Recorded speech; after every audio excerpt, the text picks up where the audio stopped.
रोहिंग्याइयों से 1982 में बर्मा की शहरियत छीन ली गई। बर्मी हुकूमत उन्हें बंगाली समझती है और बांग्लादेशी हुकूमत उन्हें बर्मी, मगर बाकी दुनिया कुछ नहीं समझती। चूंकि वो बेवतन करार पा चुके हैं, इसलिए उनकी अमलाक, जिंदगी और बाल बच्चे अक्सरियती बुद्धों के लिए हलाल हैं। अक़वाम मुत्तहिदा के सेक्रेटरी जनरल बैन की मून के बकौल रोहिंग्या रूए जमीन का सबसे यतीम नस्ली गिरोह है। लेकिन रोहिंग्या सिर्फ बर्मा में ही थोड़ी हैं, बस नाम बदल गए हैं।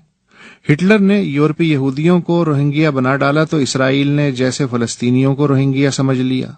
1948 में तकरीबन 4.5 लाख फलस्तीनियों को कान से पकड़ शहरियत छीन, सदियों पुराने आबाई घरों से निकाल आसपास के मुल्कों में हकाल दिया और उनके देहातों के नाम तक मिटा दिए। वो दिन और आज का दिन ये गिरोह बैनुल अक़वामी फुटबॉल बना हुआ है। जिन्होंने घर नहीं छोड़े वो अमलन गरब उर्दन और गजा नाम के 2 पिंजरों में रह रहे हैं और इन पिंजरों पे दिल की तस्कीन के लिए बड़ा बड़ा लिख दिया है आजादी। ईरानी रोहिंग्या बहाइयों के नाम से मारूफ हैं। पिछले 100 बरस में काचारों से पहलवियों और फिर इनकलाबियों तक हर एक ने इन मुर्तदों को हस्बे ताकत तख्ता मश्क बनाया। किसी ने तालीमी इदारों पे ताला लगा दिया, इबादतगाहें बेशुमार कर दी, मजहबी लिटरेचर बरामद होना जुर्म करार पाया, तो किसी ने मुलाजमतों और तालीमी इदारों के दरवाजे बंद कर दिए, कब्रें मस्क कर दी और बहाइयों को अक़लियती मजहबी शनाख्त से महरूम करके एक सियासी गिरोह का दर्जा दे दिया। और फिर इस सियासी गिरोह को सेहूनी और मगरबी एजेंट करार दे के 200 को तख्ताएदार पे लटका दिया और सैकड़ों को जेल भेज दिया गया। कहने को दुनिया में 60 से 70 लाख बहाई हैं। ईरान में ये कभी दूसरी बड़ी मजहबी अक़लियत थे, आज वो 3.5 लाख ही रह गए हैं। बाकी भारत से यूरोप और शुमाली अमरीका तक बिखर चुके। यजीदी इराक के रोहिंग्या हैं, जाने कब से शुमाली सूबे नैनवा और उससे मुत्तसिल शाम के इलाके में रह रहे हैं। सद्दाम दौर तक उन्हें एक दूर अस्कार नस्ली गिरोह समझ के नजरअंदाज किया जाता रहा, मगर अगस्त 2003 के बाद यजीदियों पर खुदकुश बम्बार फटने शुरू हुए।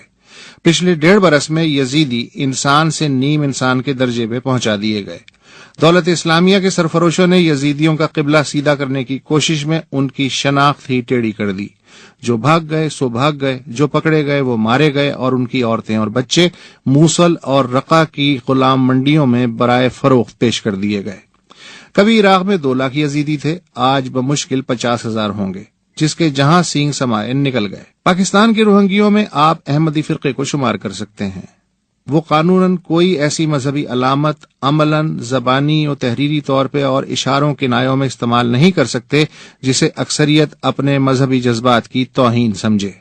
1974 में उन्हें दायरा इस्लाम से खारिज किया गया और 1984 के बाद से खुसूसी इम्तियाजी कानून साजी जोर पकड़ गई। अहमदी एक अरसे से नौकरियों, तालीम, मीडिया की सहूलियात और सियासी, इक्तिसादी और समाजी राब्ताकारी समेत मसावी शहरी कहलाए जाने के तमाम जवाजात खो चुके हैं।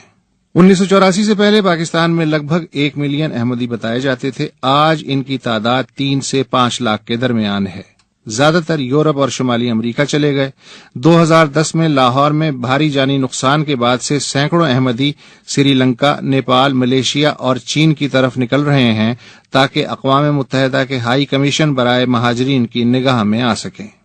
गुज़िश्ता 12 बरस के दौरान क्वेटा और गिरदो नवाह में 125 बरस से आबाद शिया हजारा कम्युनिटी भी रोहिंग्याई हो चुकी है। अक्सरियती फिरकों से जुड़े शिद्दत पसंद मजहबी गिरोहों के हाथों और बम धमाकों में लगभग 1000 से जायद हजारा हलाक हो चुके हैं। तकरीबन आधी कम्युनिटी क्वेटा से कराची और बैरून मुल्क मुंतकिल हो चुकी है। कमोबेश 1000 हजारा इंडोनेशिया से ऑस्ट्रेलिया पहुंचने की गैर कानूनी कोशिशों में समुद्री मखलूक का लुकमा बन चुके हैं, मगर घर छोड़ने का सिलसिला फिर भी नहीं थमा। और भारत के 16% दलित तो पिछले 3,500 साल से रोहिंग्या हैं। जब तक कोई गड़बड़ न करें काबिल कबूल हैं। ज्यादा हिचर मिचर करें तो आला जातियों में रोहिंग्या दुश्मन जज्बात बेदार हो जाते हैं। आज भी बहुत से देहातों में दलित किसी काम से इनकार नहीं कर सकते, घोड़े की सवारी नहीं कर सकते, जमीन नहीं खरीद सकते, मोहब्बत की शादी नहीं कर सकते और दूसरी जाति की इबादतगाह की चौखट भी नहीं छू सकते। मैं सोच रहा हूं कि हर एक को दूर के रोहिंग्या कैसे नजर आ जाते हैं और इर्द गिर्द रहने वाले रोहिंग्ये क्यों नहीं लगते।